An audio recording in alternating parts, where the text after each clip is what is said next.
नमस्कार मित्रांनो, कसे आहात सर्वजण. सर्वांचं खूप खूप मनापासून स्वागत आहे माझ्या चॅनलवर. तर सगळेजणच आता वेट लॉससाठी ट्राय करत असतात आणि वेट लॉससाठी डाएट फॉलो करतात. त्याप्रमाणेच मीही एक तुमच्यासोबत शेअर करत आहे वेट लॉससाठी डाएट. चला तर मग बघूया मी काय बनवणार आहे. तर मी इथे ओट्सची रेसिपी ट्राय करत आहे, तर तीच शेअर मी तुमच्यासोबत करणार आहे. पहिला तर मी इथे 2 मिरच्या घेतलेल्या आहेत. जास्ती मोठ्या पण घेतल्या नाही आणि जास्ती लहान पण घेतल्या नाही आहेत. मीडियम साईजच्या मिरच्या घेतलेल्या आहेत आणि त्या बारीक कट करून घेतलेल्या आहेत. आणि त्यासोबतच मी एक कांदाही बारीक चिरून घेतलेला आहे.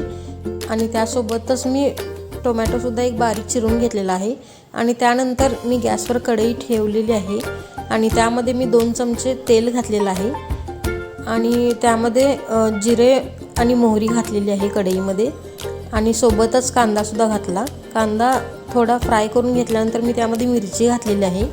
आणि मिरची घातल्यानंतरच थोडं मी चमच्याने हलवून घेतलेलं आहे. आणि त्यानंतरच मी त्यामध्ये टोमॅटोसुद्धा घातलेले आहेत. आणि टोमॅटो घातल्यानंतर मी थोडं चमच्याने मिक्स करून घेतलेलं आहे. आणि त्यानंतर मी तुम्ही इथे बघू शकता, मी इथं क्विकरचे ओट्स घेतलेले आहेत.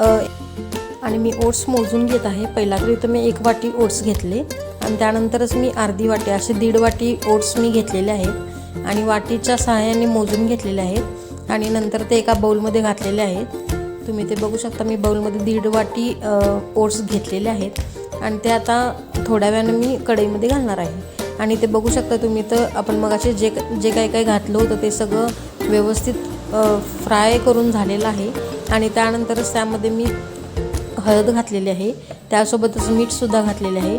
आणि थोडं मिक्स करून घेत आहे मी चमच्याच्या सहाय्याने, जेणेकरून सगळीकडे हळद आणि मीठ व्यवस्थित जावे. आणि त्यानंतर मी 1 वाटी ओट्ससाठी 3 वाटी पाणी घालणार आहे. आणि ते माझे 1.5 वाटी ओट्स होते, त्यामुळे मी इथे 5 वाटी पाणी घातलेलं आहे.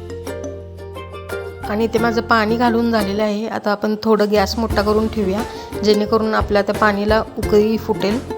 आणि एकदा 2 ते 3 मिनिटानंतर लगेचच पाणी उकळत आहे. तुम्ही ते बघू शकताय. पाणी उकळल्यानंतर लगेचच आपण त्या बाउलमधले ओट्स त्या पाण्यामध्ये घालून घ्यायचे आहेत.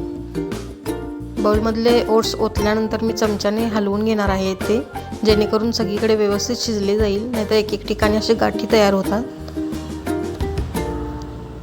असं पाण्यात घातल्यानंतर लगेचच आपण मिक्स करून घ्यायचं आहे चमच्याच्या साहाय्याने. आणि तुम्ही ते बघू शकता, आपल्या ओट्सला उकळी येत आहे थोडी थोडी.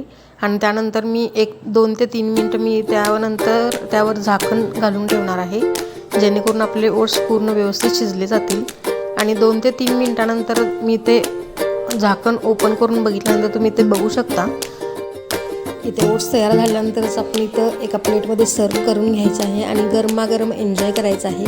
अशाच नवीन नवीन ब्लॉगमध्ये आपण पुन्हा भेटत जाऊया. चला तर मग बाय बाय.